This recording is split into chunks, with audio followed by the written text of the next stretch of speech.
ओम शांति। आज 28 सितंबर 2024 आज की साकार मुरली के अनमोल मधुर महावाक्य सुनेंगे।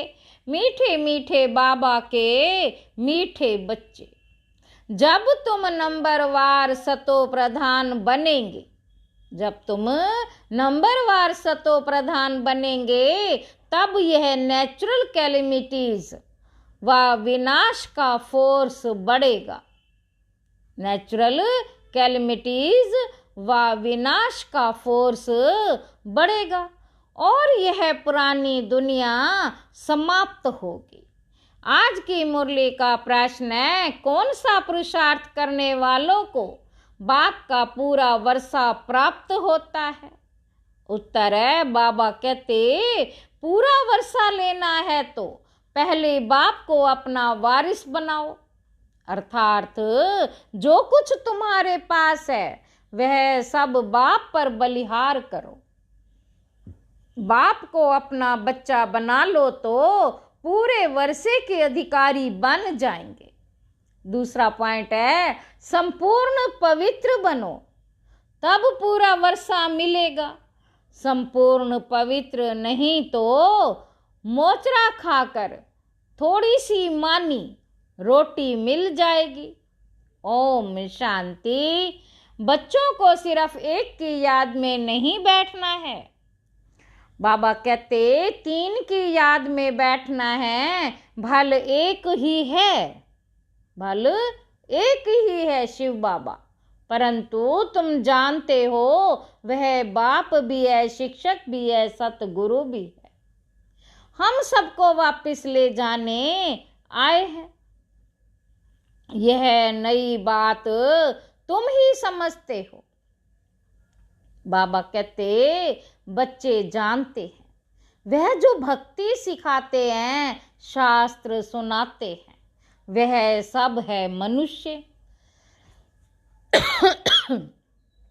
इनको तो मनुष्य नहीं कहेंगे ना, यह तो है निराकार। निराकार आत्माओं को बैठ पढ़ाते हैं। ये तो है निराकार शिव बाबा, निराकार आत्माओं को ही बैठ पढ़ाते हैं। आत्मा शरीर द्वारा सुनती है। यह ज्ञान बुद्धि में होना चाहिए। अभी तुम बेहद के बाप की याद में बैठे हो। बेहद के बाप ने कहा है, रूहानी बच्चों मुझे याद करो तो पाप कट जाएं। यहाँ शास्त्र आदि की कोई बात ही नहीं।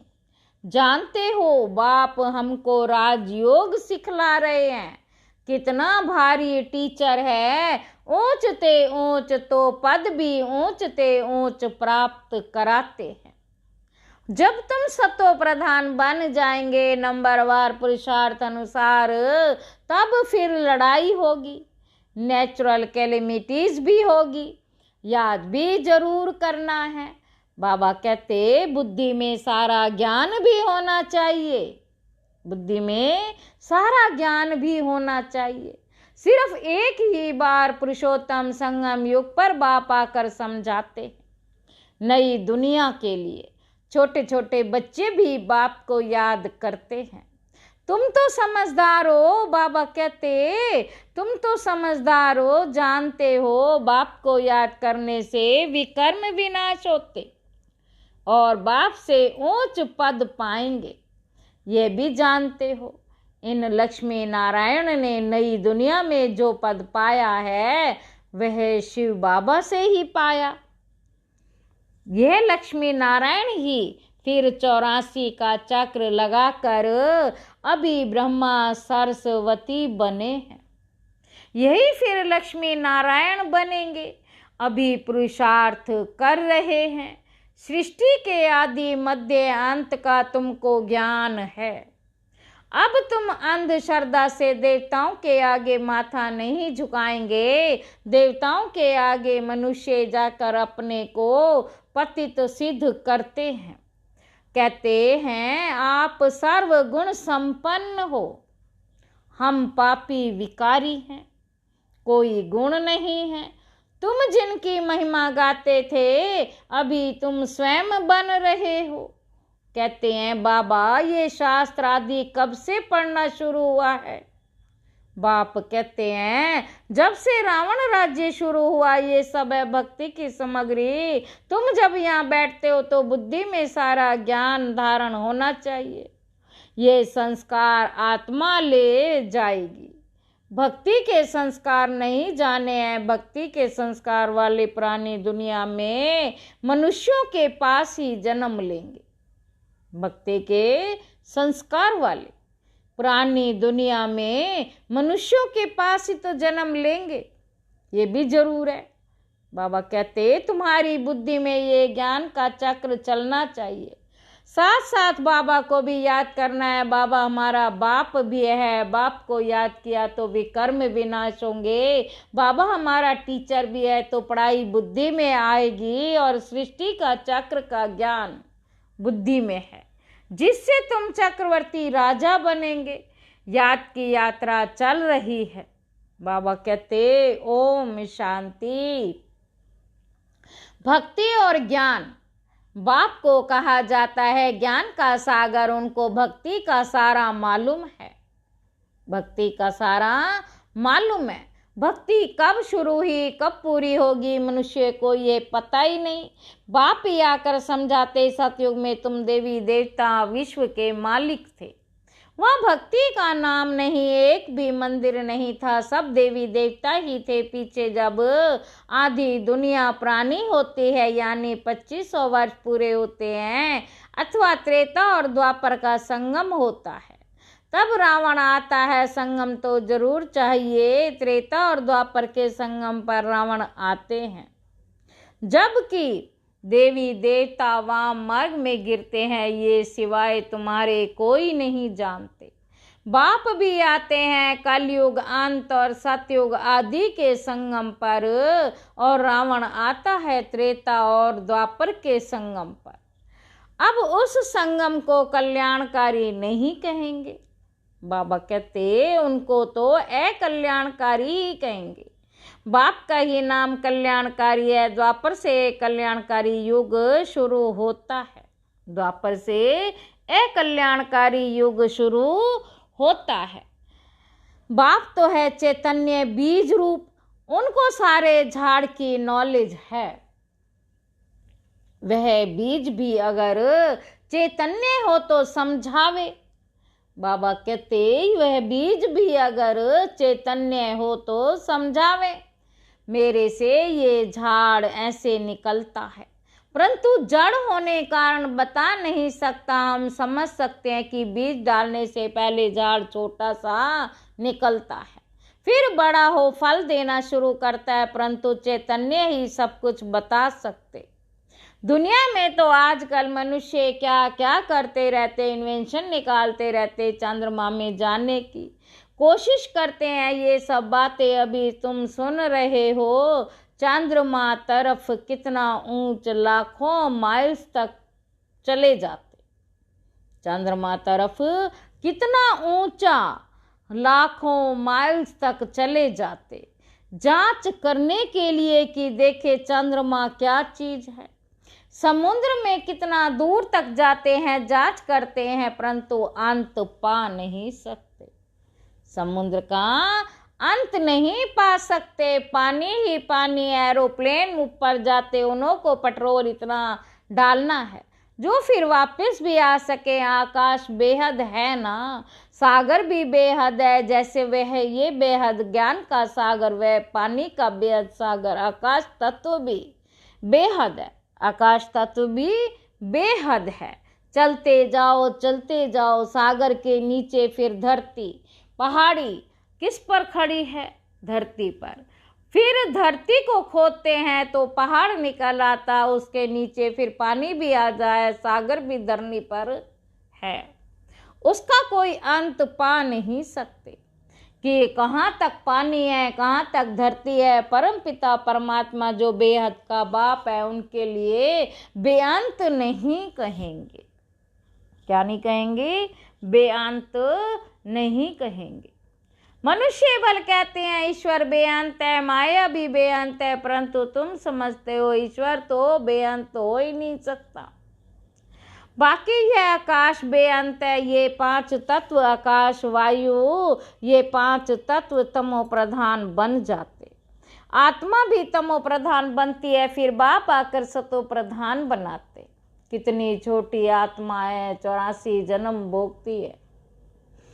ये चक्र फिरता ही रहता है, यह अनादि नाटक है, इनका अंत ही नहीं होता, ये परंपरा से चला आता है।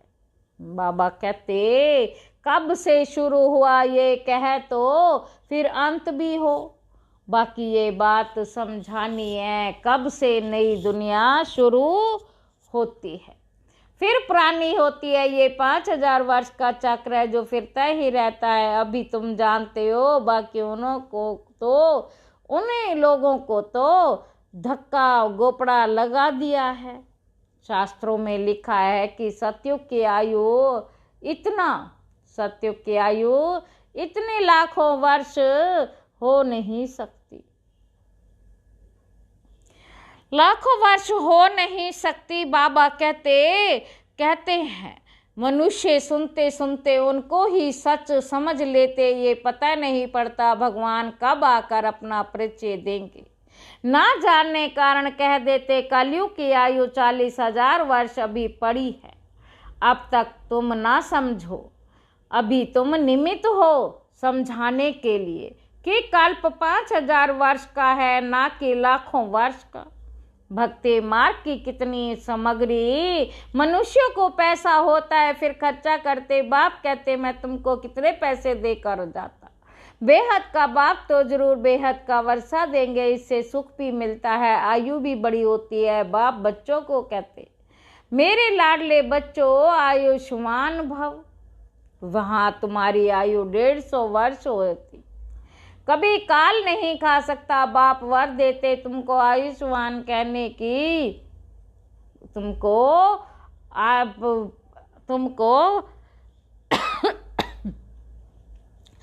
आयु तुम्हारी आयुष्मान भव। वहां तुम्हारी आयु 150 वर्ष रहती है, कभी काल नहीं खा सकता। बाप वर देते तुमको आयुष्मान बनाते हैं, तुम अमर बनेंगे।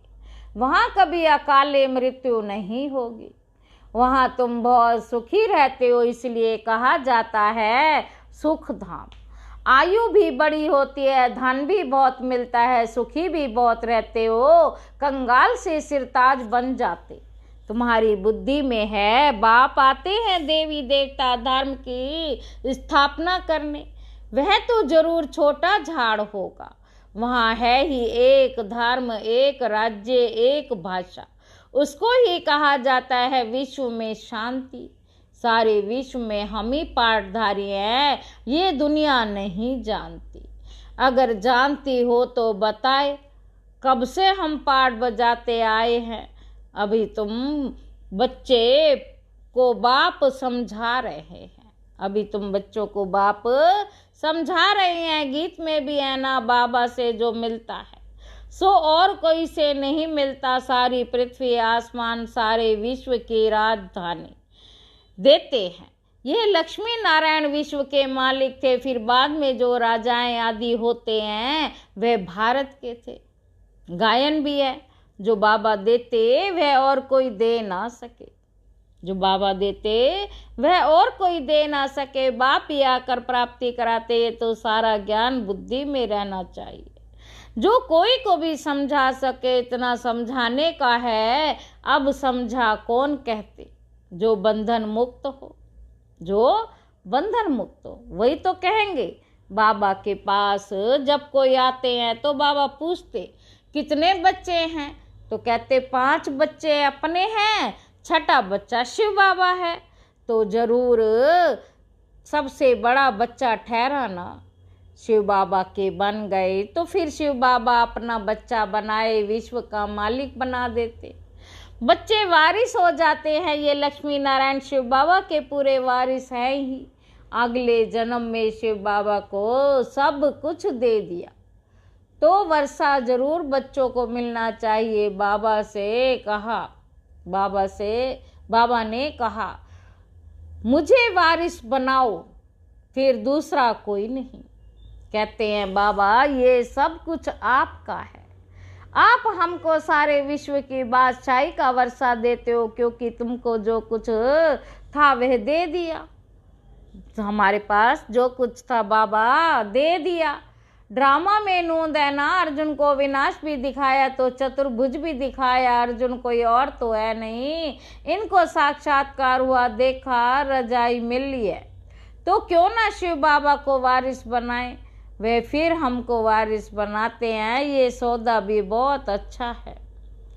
कभी कोई से कोई पूछा नहीं, गुप्त सब कुछ दिया, इसको कहा जाता है गुप्त दुनिया, गुप्त दान। बाबा कहते किसको क्या पता इन्हों को क्या हो गया, किन्होंने समझा इनको वैराग्य आया, शायद सन्यासी बन गया। तो ये बच्चियां भी कहती 5000 वर्ष में तो अपने हैं, 5000 वर्ष के अपने हैं, बच्चे हैं, बाकी एक बच्चा हम इनको बनाएंगे। इसने भी सब कुछ बाबा के आगे रख दिया, जिससे बहुतों की सर्विस हो। बाबा को देख सबको ख्याल आया, सब घर बार छोड़ भागे आए। वहाँ से ही हंगामा शुरू हुआ। घर बार छोड़ने का उन्होंने हिम्मत दिखाई। शास्त्रों में भी लिखा है भट्टी बनी थी, क्योंकि उन्हों के एकांत जरूर चाहिए, सिवाय बाप के और कोई याद दे ना सके, मित्र संबंधियों आदि की भी याद ना रहे। क्योंकि आत्मा जो पतित बनी है उनको पावन जरूर बनाना है। आत्मा जो पतित बनी है उनको पावन जरूर बनाना है। बाप कहते गृहस्थ व्यवहार में रहते पवित्र बनो, इस पर ही मुसीबत आती है। कहते थे स्त्री पुरुष के बीच में झगड़ा डालने वाला ज्ञान है, क्योंकि एक पवित्र बने दूसरा ना बने तो मारा मारी चल पड़े। इन सब ने मारे खाई हैं। बाबा कहते क्योंकि अचानक नई बात हुई ना, सब आश्चर्य में लग गए। ये क्या हुआ जो इतने सब भागते हैं, मनुष्यों में समझ तो है नहीं। इतना कहते थे कोई ताकत है, ऐसा तो कभी हुआ नहीं कि अपना घर बार छोड़ भागे। ड्रामा में ये सब चरित्र हैं शिव बाबा के। कोई हाथ खाली भागे, ये भी खेल है। घर बार आदि सब छोड़ भागे, कुछ भी याद नहीं रहा, बाकी सिर्फ ये शरीर है जिससे काम करना है। आत्मा को भी यात्रा से बनाना है, तभी पवित्र आत्माएं वापस जा सकती हैं। स्वर्ग में अपवित्र आत्मा तो जा ना सके, कायदा नहीं है। मुक्ति धाम में इस बाबा कहते मुक्ति धाम में इस पवित्र बनना है। पवित्र बनने में ही कितने विघ्न पड़ते हैं। आगे कोई सत्संग आदि में जाने के लिए रुकावटें थोड़े ही होती थी। कहाँ भी चले जाते, यहाँ पवित्रता के कारण विधि बनती है, पवित्रता के कारण विघ्न पड़ते हैं। बाबा कहते ये तो समझते हैं पवित्र बनने बिगैर वापस घर जा नहीं सकते। धर्मराज द्वारा मोचरे सजाएं खाने पड़ेंगे, फिर थोड़ी मानी मिलेगी, रोटी मिलेगी। मोचरा नहीं खाएंगे तो पद ही अच्छा मिलेगा। ये समझने की बात है।